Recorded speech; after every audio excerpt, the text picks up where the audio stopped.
नमस्कार, माझे नाव गायत्री गोविंदा बारी. मी इयत्ता 8वी शिकते. मी PM श्री साने गुरुजी माध्यमिक व उच्च माध्यमिक विद्यालयामध्ये शिकते. स्वदेशी वस्तूंचा वापर आणि काळाची गरज याबद्दल मी तुम्हाला सांगणार आहे. आजच्या जागतिक युगात स्वदेशी वस्तूंचा वापर करणे ही खरी काळाची गरज आहे. आपल्या देशात तयार झालेल्या वस्तूंचा वापर केल्याने देशाच्या अर्थव्यवस्थेला बळकटी मिळते. स्वदेशी उद्योगांना प्रोत्साहन मिळते. रोजगारांच्या नवीन संधी निर्माण होतात. विदेशी वस्तूंपेक्षा स्वदेशी वस्तू अधिक परवडणाऱ्या आणि आपल्या वातावरणाला योग्य असतात.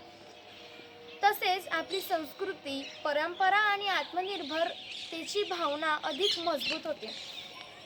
महात्मा गांधीजींनी स्वदेशी वस्तू वापरण्याचा संदेश दिला होता. त्यांच्या विचारांप्रमाणे आपण स्वदेशी वस्तूंना प्राधान्य दिले पाहिजे. आज वोकल फॉर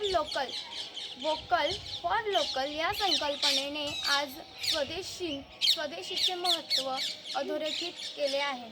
आपण सर्वांनी मिळून स्वदेशी वस्तूंचा वापर केला तर भारताचा विकास जलद गतीने होईल आणि देश खऱ्या अर्थाने आत्मनिर्भर बनेल. धन्यवाद.